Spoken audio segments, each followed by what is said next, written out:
Sheelu kitchen கருவேப்பிலை துவையல் அரைச்சி காமிக்க போகிறேன். வாங்க எப்படி செய்யலான்னு பார்க்கலாம். ஃப்ரெஷ்ஷான கருவேப்பிலை 2 கைப்பிடி அளவுக்கு கழுவி எடுத்து வச்சுருக்கேன். வாங்க எப்படி துவையல் அரைக்கலான்னு பார்க்கலாம். இப்போ நான் 1 ஸ்பூன் ரீஃபண்ட் ஆயில் ஊற்றிருக்கேன். ஒரு 4 வத்தலை நம்ம அதில் வறுத்து எடுத்துக்கிடுவோம். இப்போ நல்லா வறுத்தாச்சு வத்தலை. இப்போ நம்ம தனியாக எடுத்துக்கிறோம் பிளேட்டுக்கு. இப்போ நம்ம அதே எண்ணெயில் ஒரு 10 மிளகு, ஒரு 1/4 ஸ்பூனு வெந்தயம், ஒரு 1/2 ஸ்பூன் ஜீரகத்தை போடுறேன். பொரியட்டும். அடுப்பை குறைச்சி வச்சுக்கோங்க. இதில் உளுந்தையும் போட்டுறேன். 2 டேபிள் ஸ்பூன் உளுந்து போட்டிருக்கேன். சிவப்பை வறுத்துக்கிடுவோம். இப்போ உளுந்தெல்லாம் நல்லா வறுந்துச்சு. நம்ம கருவேப்பிலை 2 கைப்பிடி கருவேப்பிலையை போட்டு விட்ருவோம்.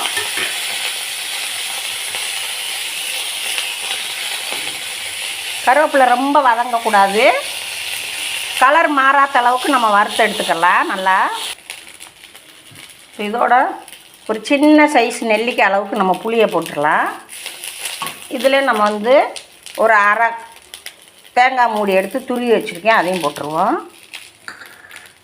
நல்லா வதக்கிடலாம். இப்போ தேங்காய் இந்த அளவுக்கு வதந்தால் போதும். நல்லா வதக்கியாச்சு. கோல்டன் கலராக வரக்கூடாது. சும்மா இந்த சூட்டில் வதங்கினா போதும். அடுப்பை குறைச்சி வச்சுட்டு இதுக்கு தேவையான அளவு உப்பு போட்டுருவோம். நம்ம அதில் கல் உப்பு போட்டிருக்கேன். செக் பண்ணி போட்டுக்கறலாம். நம்ம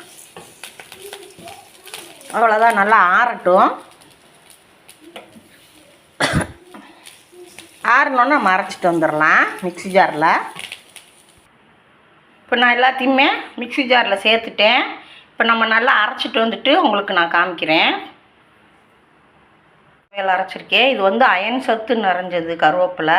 இதில் நான் 2 வெந்தயம் போட்டிருக்கேன். ஏன்னா இப்போ வெயில் காலம் ரொம்ப சூடாக இருக்கிறதுனால வெந்தயம் போட்டால் ரொம்ப குளிர்ச்சியாக இருக்கும்.